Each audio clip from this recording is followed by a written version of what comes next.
Hallo, my naam is Joanne Pieterse van Hoërskool Pretoria Noord in graad 12 in Gauteng. My onderwerp is risiko en my tema is die risiko van die reguleerder.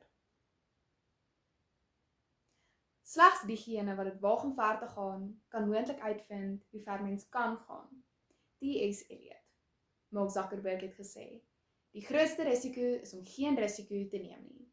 En die fliek van die Nemo leer ons, as jy wil hê niks moet met hom gebeur nie, dan kan niks met hom gebeur nie. Voorsitter, dames en here, meeste mense leef hulle lewens soos 'n termometer. Hulle meet die temperatuur van die kamer. As die wêreld koud is, word hulle koud. As die sosiale druk styg, styg hulle senuwees saam. 'n Termometer is veilig. Dit verander nooit die omgewing nie. Dit reflekteer dit net. Maar daar is 'n ander manier van leef. Die manier van 'n termostaat. 'n Termostaat aanvaar nie die temperatuur nie. Hy stel dit. Hy neem die risiko om teen die natuurlike vloei van 'n vertrek in te gaan en 'n nuwe atmosfeer te skep. Maar om die knop te draai waar niemand al ooit was nie, dit, dames en here, is die risiko.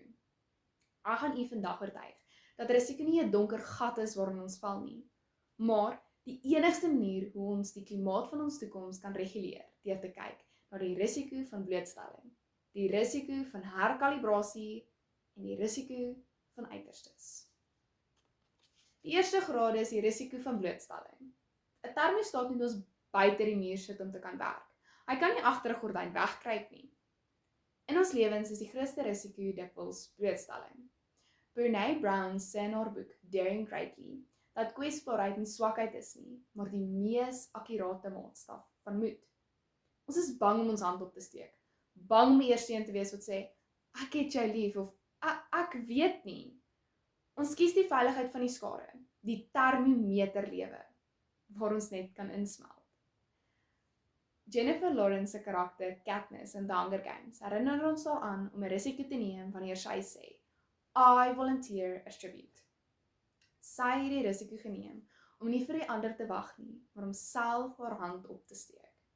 Ons moet ook daardie mense wees, wat bereid is om vorentoe te tree.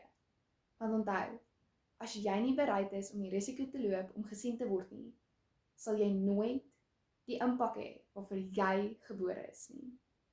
Die risiko van blootstelling is die prys van egtheid.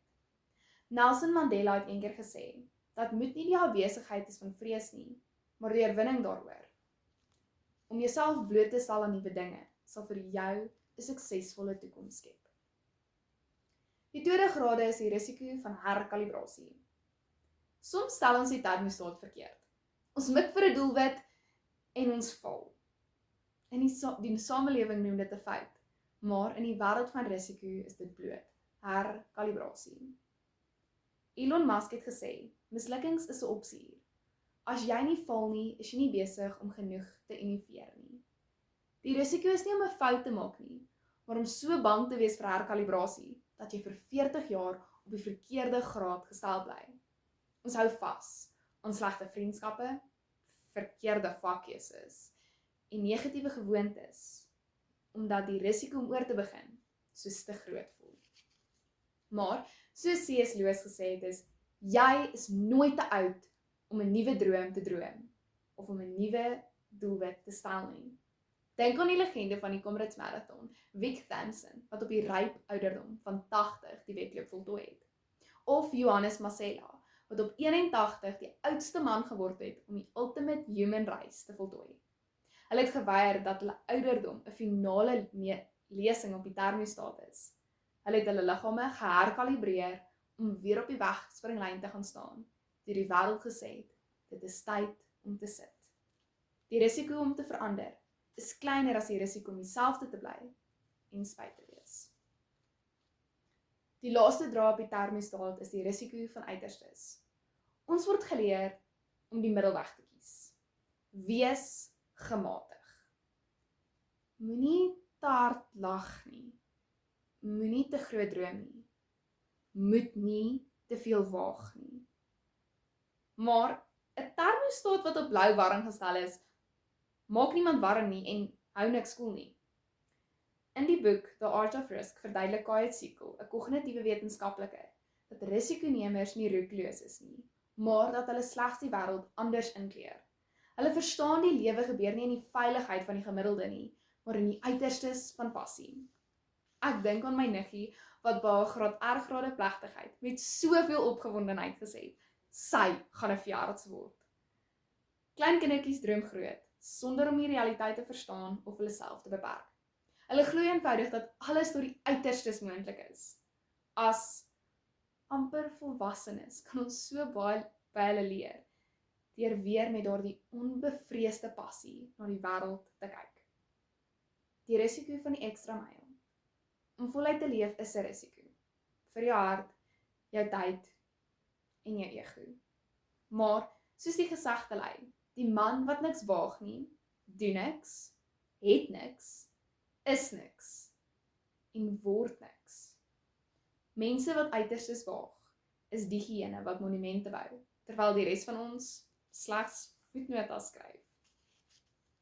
Dames en here, ons kan sien dat die risiko van herkalibrasie, die risiko van blootstelling en die risiko van uiterstes vir ons 'n suksesvolle toekoms sal skep. Die lewe gaan nie oor die vermyding van die storm nie. Dit gaan oor die risiko om in die reën te dans. Vra jouself af, gaan ek 'n termostaat wees? Gaan ek die risiko neem om die temperatuur te stel vir my eie geluk en nalatenskap? Moenie bang wees vir hitte nie. Dis tog waar goud gelouter word. So, draai die knop. Neem die risiko.